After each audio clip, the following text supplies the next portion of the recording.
साथियों को जय वाल्मीकि, जय भीम, नमो बुद्धाय, जय मूल निवासी। साथियों, मैं चरणदास टांक आप लोगों के साथ आज एक बार फिर आओ साथ चलें यूट्यूब चैनल के माध्यम से आप लोगों के साथ रूबरू हो रहा हूं। साथियों, आज मैं आप लोगों के साथ एक ऐसे जघन्य विषय पर चर्चा करूंगा जिसको सोचने भर से रूह कांप जाती है। जी हाँ साथियों, सोचने भर से रूह कांप जाती हैं कि आखिर आज़ादी के इतने वर्ष बीत जाने के बाद भी हम बहुजनों और दलितों के साथ आखिर अत्याचार रुकेगा या नहीं रुकेगा। जी हाँ साथियों, भारत देश एक ऐसा देश है जो कि धर्मनिरपेक्ष देश है, जिसमें सभी जाति सभी धर्मों के लोगों को, सभी समाज को मान सम्मान से रहने का उपाय भारतीय संविधान में बाबा साहब भीमराव अम्बेडकर ने समानता का अधिकार लिख के दिया था। मगर साथियों, आज भी भारतवर्ष में हम बहुजनों और दलितों के साथ आए दिन,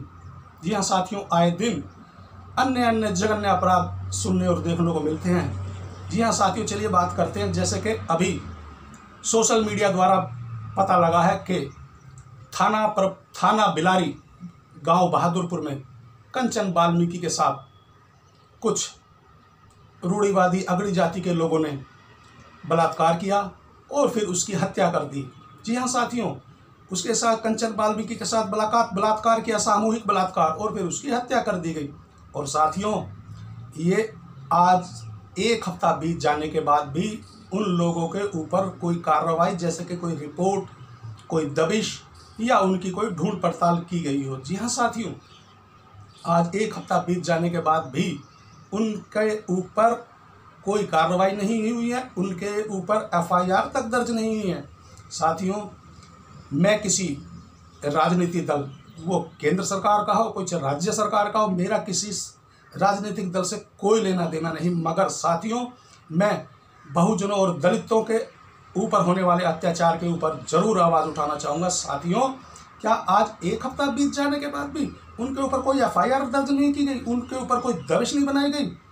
साथियों, ये है दलित उत्पीड़न और जाति भेद जो आज तक भी भारतवर्ष देश से समाप्त नहीं हो सका। और फिर ये लोग कहते हैं कि आज वाल्मीकि समाज हमसे मुंह मोड़ता जा रहा है, गर्व से कहता है कि हम हिंदू नहीं हैं। साथियों, आज सबसे पहले मैं भी कहता हूं कि मैं गर्व से कहता हूं कि मैं हिंदू नहीं हूं, क्योंकि आज भी बदस्तूर, जी हाँ साथियों, आज भी बदस्तूर हम बहुजनों और दलितों के ऊपर आए दिन, वो कोई गांव हो, शहर हो, दिल्ली हो, हमारा उत्पीड़न रुकने का नाम नहीं ले रहा है। वो बलात्कार जैसी जघन्य अपराध हो, मारपीट के मामले हो, गांव में सर उठा के चलने का अधिकार न हो, यहाँ तक कि जाति शब्द सूचकों से भी आज तक हम लोगों को मुक्ति नहीं मिल पाई है।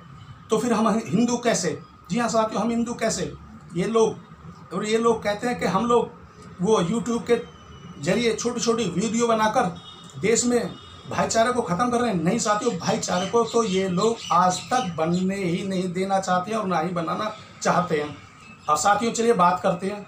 यूँ कहते हैं कि किसी भी देश का, जी हाँ साथियों, किसी भी देश का किसी भी जाति धर्म, किसी भी प्रचार और प्रसार का माध्यम होता है, जैसे कि एक टीवी, समाचार पत्र, और आज तक तो मोबाइल भी एक इतना अच्छा साधन बन गया है साथियों, जिससे हम किसी भी अच्छे और गलत कार्य का प्रचार कर सकते हैं। यदि कोई अच्छा काम करता है तो हम उसकी प्रशंसा भी करते हैं, और वह गलत करता है तो उसके ऊपर उंगली भी उठाते हैं। तो साथियों, अभी मैं हाल ही की बात करता हूँ, टीवी पर एक बड़ा ही लोकप्रिय धारावाहिक आता है, तारक मेहता का उल्टा चश्मा। जी हाँ साथियों, तारक मेहता का उल्टा चश्मा। उसमें धारावाहिक में उस अभिनेत्री का नाम है बबीता और उसका असल नाम है मुनमुन दत्ता। जी हाँ साथियों, मुनमुन दत्ता। उस अभिनेत्री ने अभी एक ऐसी गलत टिप्पणी की है कि क्योंकि वो अभिनेत्री है तो वो इसी तरह की बात करेगी कि लश्कारा लगा रही थी, लिपस्टिक लगा रही थी, और मैं यूट्यूब पे आना चाहती हूँ, मैं सुंदर दिखना चाहती हूँ, ना कि किसी भंगी की तरह दिखना चाहती हूँ। साथियों, देखिए इन रूढ़िवादी सोच और मानसिकता रखने वाले इंसानों की नीच और घटिया हरकतें। जब कहीं कहा जाता है कि किसी भी देश के जो अभिनेता होते हैं वो तो जाति प्रथा को मानते नहीं हैं, किसी धर्म को नहीं मानते हैं, और उनका किसी ऊंच नीच के समाज से कोई लेना देना नहीं होता। मगर साथियों, ये गलत है। भारत जैसे हिंदुस्तान देश से जाति प्रथा प्रताड़ना, शोषण, उत्पीड़न, जाति सूचक शब्द और हम बहुजनों और दलितों के साथ अत्याचार मैं नहीं समझता कि कभी खत्म हो पाएंगे, नहीं हो पाएंगे। मैं मांग करूंगा उस तारक मेहता के उल्टे चश्मा के जो डायरेक्टर है, उसका जो मालिक है, उसका नाम है असित मोदी। असित मोदी जी, मैं आपसे मांग करता हूं कि आप तारक मेहता की उल्टा चश्मा की उस बबीता उर्फ मुनमुन दत्ता को तारक मेहता के उल्टा चश्मा के सीरियल में ही, जी हाँ, सीरियल में ही पहले आके वो मुनमुन दत्ता माफ़ी मांगे, हाथ जोड़े और आगे से भविष्य में ऐसा वादा करे कि वो फिर ऐसे जातिक सूचक और ऐसे गंदे विचारों को नहीं बोलेगी। अन्यथा बहुजन और दलित समाज अब तारक मेहता के उल्टे चश्मे का विरोध करेगा। जी हाँ साथियों, विरोध करेगा। मेरे घर में खुद तारक मेहता का उल्टा चश्मा, जी हाँ साथियों, मेरे अपने घर में खुद तारक मेहता का उल्टा चश्मा, क्योंकि वो हास्य व्यंग और घरेलू सीरियल है, नाटक है, मेरे घर में सबसे ज़्यादा चलता था। मगर मैं आज इस YouTube चैनल के माध्यम से सबसे पहले तारक मेहता का उल्टा चश्मा का बहिष्कार करता हूं और उस मुनमुन दत्ता को चेतावनी देता हूं कि वो तारक मेहता का उल्टा चश्मा पे ही आए, टीवी को समय और तारीख निर्धारित करे और माफ़ी मांगे अपने इस विचार पे। साथियों, आज के इस दौर में 21वीं सदी में हम लोग जी रहे हैं और आज भी भंगी जैसा नहीं दिखना चाहती, या हमारे साथ आए दिन बलात्कार, हत्याएं, जाति सूचक सब, आखिर ये क्या सब चल रहा है। साथियों, मैं आप लोगों से आज एक अपील करूंगा। साथियों, मेरे बहुत सारे भाई YouTube चैनल्स बनाते हैं, जिनके अलग अलग संगठन हैं या दल चलाते हैं, बहुत बड़े बड़े राजनीतिक संगठनों में और राजनीतिक दलों में भी वाल्मीकि और बहुजन समाज आज अच्छी पोजीशन पे है। जी हाँ साथियों, अच्छी पोजीशन पे, वो भी अपने दल रागो, कोई राजनीतिक दल हो, चाहे कोई सामाजिक संगठन हो, चाहे कोई मोहल्ला सुधार समिति हो या यूट्यूबर्स हों, वो सभी अपने यूट्यूब चैनल के माध्यम से, राजनीतिक पार्टी के माध्यम से या किसी भी सामाजिक दल के माध्यम से कंचन वाल्मीकि के ऊपर हुए अत्याचार का विरोध करे और इस मुनमुन दत्ता का भी पूरा और पुरजोर विरोध करे और इससे माफ़ी मंगवाने की अपील करे। और थाना बिलारी बहादुरपुर में जो कंचन वाल्मीकि की जो साथ जो जघन्य अपराध जैसे कि दुष्कर्म हुआ, उसके बाद उसकी हत्या कर दी गई, उन्हें तुरंत प्रभाव से गिरफ्तार किया जाए, उनके ऊपर उचित धाराएं और कार्रवाई करके जेल में डाला जाए। साथियों, भारत देश, जैसे अभी मैंने भी पहले भी कहा कि भारत देश धर्मनिरपेक्ष है।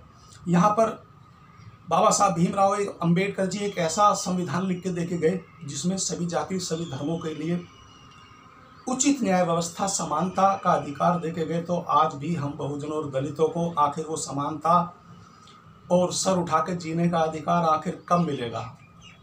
यहाँ साथियों कब मिलेगा? मेरी तो समझ में आता नहीं साथियों। तो मैं क्या साथियों, हमारे देश में ऐसा नहीं हो सकता जैसे हम कितनी बार यूट्यूब चैनल के माध्यम से, टीवी पे, अखबार के माध्यम से देखते हैं कि किसी अन्य देश में, जी हाँ साथियों, किसी अन्य मुसलमान समुदाय के देश में यदि किसी के साथ ऐसा बलात्कार जैसा जघन्य अपराध होता है, किसी की हत्या कर दी जाती है या किसी के साथ भी ऐसा कोई दुर्दांत मामला होता है, तो उसको चौराहे पे लाके, जी हाँ साथियों, उसको चौराहे पे लाके और उस देश की सारी जनता को भी बुलाकर उसे चौराहे पे गोली मार दिया जाता है या फांसी दे दिया जाता है, ताकि, जी हाँ साथियों, उस जनता को क्यों बुलाया जाता है? इसलिए बुलाया जाता है ताकि वो देख ले कि इस देश में ऐसा कोई भी जघन्य अपराध किया जाएगा तो उसे बख्शा नहीं जाएगा, फांसी दे दी जाएगी, गोली मार दी जाएगी। तो क्या ये कानून और ये लॉ मेरे भारत देश में नहीं बन सकता? जी हाँ साथियों, बन सकता है। तो मैं अपील करूँगा वो केंद्रीय सरकार हो, राज्य सरकार हो, जैसे मैंने पहले भी कहा, मेरा किसी भी राजनीतिक पार्टी से कोई लेना देना नहीं, ना मैं किसी का विरोधी हूँ, ना मैं किसी का प्रचारक हूँ, मगर मांग जरूर कर सकता हूँ क्योंकि मैं भी भारत देश का वासी हूँ कि कृपया कृपया कृपया कृपया जल्दी से संज्ञान लेकर कंचन वाल्मीकि को भी उचित न्याय दिलाया जाए और मुनमुन दत्ता के ऊपर भी कार्रवाई करके उससे माफ़ी मंगवाई जाए। तो सभी साथियों को एक बार फिर से जय वाल्मीकि, जय भीम, नमो बुद्धाय, जय मूल निवासी।